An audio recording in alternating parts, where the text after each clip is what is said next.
Hi guys, it's almost Halloween and today is part 2 of my supernatural experiences, and now that I think about it, I think this would be the second of three because today I just want to concentrate on the haunted house that I lived in when I was a teenager.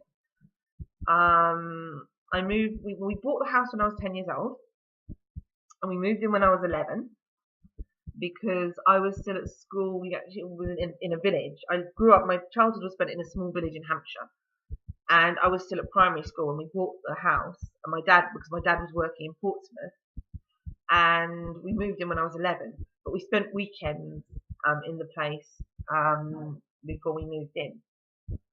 And there were rumours that the place was haunted, but my mum and dad refused to talk to me about that because they didn't want me to be freaked out until I was until I had experiences. I can't remember. There is one experience that I actually blotted out of my mind, and it was my mum who reminded me of it recently. And I don't know whether it was the first experience or the second, because there were two in particular that would freak me out in my bedroom at night. Well, the doors. We had a built-in wardrobe from the period of the house. The house was built in the mid 1700s. It was one of two or three houses in that street that had survived the bombings during the war. Portsmouth being a military port, and it still is quite an important one. So it was heavily bombarded, and this was one of the few remaining houses from that time period. Although there was a house on the site way before that, because the previous owners had actually fully renovated the place. We just had it redecorated because it was renovated in the 70s, and because the basement was only a metre high, they decided to dig down to the original floor so that it would be a usable area, because it was quite large. You had a very large utility room on one end with washing machines, tumble dryer, toilet, sink. It was where the previous owner's husband, who was passionate about fishing, would take care of his fishing gear and his catch, and also he would smoke. It was his smoking area, the only place in the house where he was allowed to smoke. And on the other side was what we turned into a family room. It was one of the two living rooms where we put the old sofas and the TV, and then the upstairs living room as a fancy schmancy, place for guests with the fireplace and the hi-fi, for those of you who remember what that's all about.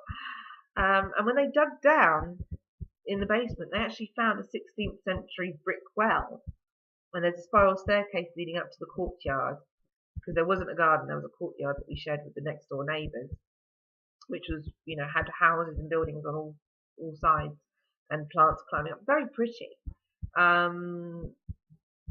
But yeah, so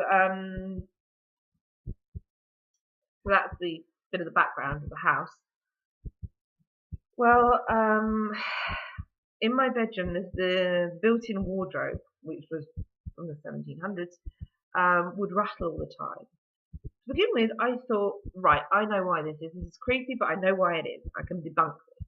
It's because there's a heavy vehicle driving down the road, which is just next to the house, which leads down to the historic dockyard and to the ferry and the train station and all that sort of malarkey. And I'm sure, there were heavy vehicles that went down. You could hear them, and yes, the doors would rattle for about 2 or 3 seconds as they went past, but then they'd stop. This was going on for a very long time, and every time I called my mum up, it would stop. And then when she'd go back down again, it would start. I actually managed to put an end to it. That's why I'm thinking that this is the second experience I had in that room, because it was when we were actually living there that I managed to put an end to it, I'm sure, because we went to see some friends of the family who themselves lived in an Elizabethan manor house.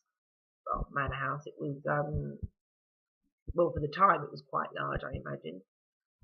And that was haunted as well, and there were renovations. And then Bobby, the wife, she was often there on her own, and she said to me how to deal with ghosts because it was really plaguing me. And she told me just to ask them politely and respectfully to stop scaring me because they were once people too. So, as long as you speak to them respectfully as you would do to anybody, and that really helped me. And it worked as well. I managed to get the shaking doors to stop. Now, the culprit, I think I saw her because the event that I have wiped from my memory and I have very vague souvenirs of is when I saw a little girl at the foot of my bed. And I screamed out to my mum and I said, Mum, there's a girl at the foot of my bed. I do remember she had ringlets and petticoats and bloomers and the little apron thing and ribbons, Victorian little girl. And I was very scared.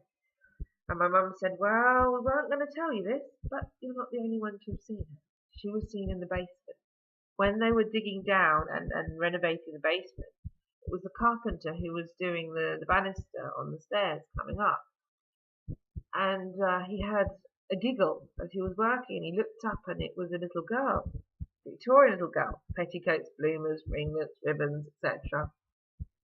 And she laughed at him and ran up the stairs. And then so did he, white as a sheet, ran straight out the front door and over to the nearest pub. So I wasn't the first person, but she wasn't the only person there either, the only non-living person in that place. So let's just keeping things in my bedroom for a minute. There were a couple more experiences I had up there on a regular basis. This is long after the shaking doors had stopped, and it was, well, my experience was primarily footsteps on the stairs, and sometimes there would be this little sort of crunchy sound. Now I know that sounds odd, but my mother is missing a ligament in one of her knees. She had an accident, and that combined with a medical condition she was born with, I mean, they couldn't fix it properly, and so when she goes up and downstairs, it crunches. It's gross, but it's distinctive. That's what I mean. It's distinctive, and this is what I would hear coming up to my bedroom on the top floor. It was a townhouse on 4 stories in total, with the basement and then 3 above ground. And mine was on the top floor of my bedroom. And I would always call down, Mum, what do you want? Because I was probably up to no good being a teenager. In my bedroom, I was up to all sorts of stuff. And yeah, that was creepy. She was always like in the kitchen or doing something else, or she might not even be in the house sometimes when I heard this. So that was freaking creepy. And sometimes she would say, she'd be downstairs and she'd go, "Wait, have you called me?" No, I thought I heard you calling me. And I would sometimes hear the same. Rarely, but it was more often she who thought she heard me calling her than the other way round. And she didn't hear the footsteps. Footsteps on the stairs. Ha, that's another one as well. Down in the basement again. It was my bedroom and the basement, which were the most active areas of the place. I don't think there was any activity in any other place actually. Yeah, and that basement. Oh my goodness! When I moved there, I was creeped out by it. By the time I left, though, I actually felt safer there than anywhere else on this planet. It was the safest place in the world to me. Even our cat, when we got a cat, that we used the utility room as her bedroom, if you like.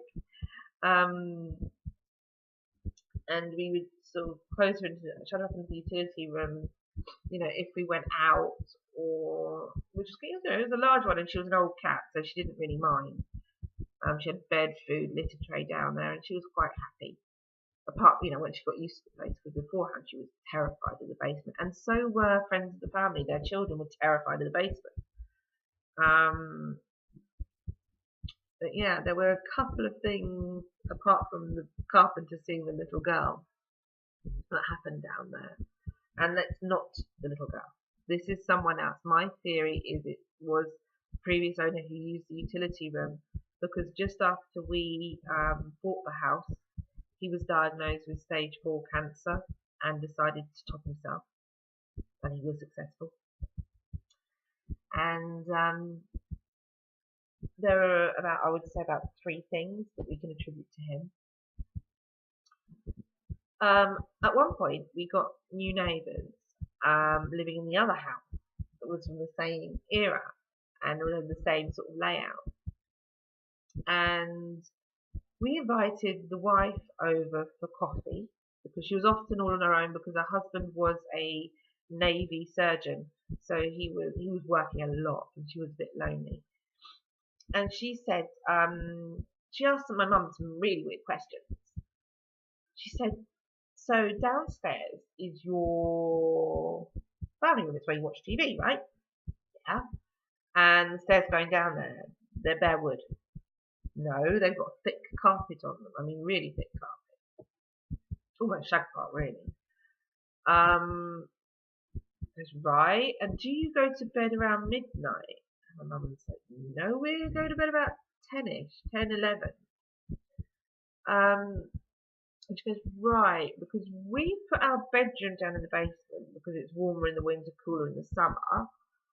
And every night at midnight, especially when I'm on my own and I can't sleep, I hear footsteps like heavy boots on bare wood going up the stairs. Now, the previous owner, he used to go to bed at midnight. However, they're the ones who put that thick carpet down there, so that's a bit odd, really. The other thing that happened in the basement is a really personal thing. I'd asked some friends back. It was the last day of term. It was Christmas, and I'd asked them all back. We've gone and got some drinks, you know, some sodas and stuff, and I'd installed everybody on what in England is the first floor. In America is the second floor. It was the fancy schmancy living room because there was the music there and everything. And so I put everybody up there, and I thought, well, I'll just pop down and let the cat out because there'd been nobody in the house, and she'd been shut up in the basement with her food and litter and all that sort of thing. So I'd just go and let her out, and there was this one guy, and he fancied me, and he was huge. I mean, he was a rugby player. He was really tall. He was really big. Long story short, he tried to force himself on me. And with that huge guy, what could I do? Luckily, all of a sudden, just at the critical moment, the door upstairs, at the top of the basement stairs, opens, and we hear footsteps coming down the stairs. Of course, he jumps up, I jump up, there's nobody there. I went up top of the stairs, the door's still closed. So what I did, I went up another floor and said to everybody, hey, did somebody just come down to the basement? And they're like, no, we haven't moved from here. So I reckon that was the former owner who was actually protecting me. That's what I think. And the other thing that was something he would do in life, according to his widow, was he would move things and then he'd put them back where they were, like a day or so later. And that would happen all the time. All the time. And so we reckon that was him as well. So yeah, I think that about covers the list of paranormal happenings in the home, apart from there was one little incident where I saw a woman in grey next to my bed, which was much later. I only ever saw her once, like I only saw the little girl once. And we were there for about 5 years. A woman all dressed in grey with long straggly hair, a sort of lace nightcap type thing.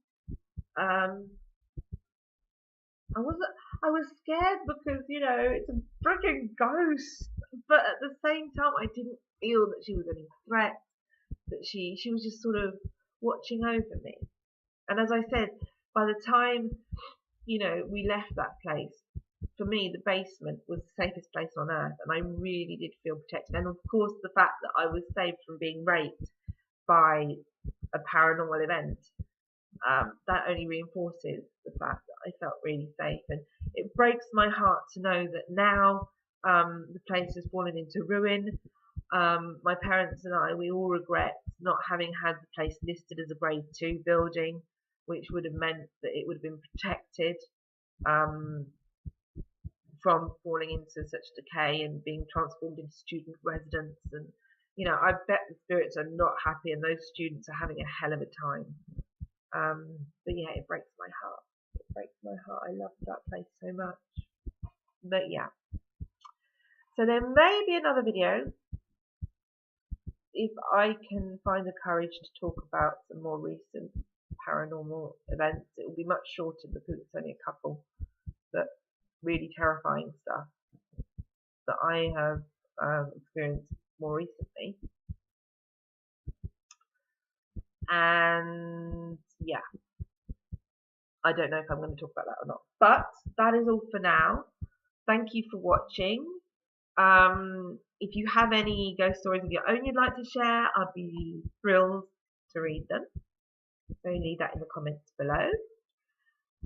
All that's left for me to do is wish you a very happy Halloween and a blessed Samhain, and I'll speak to you next time.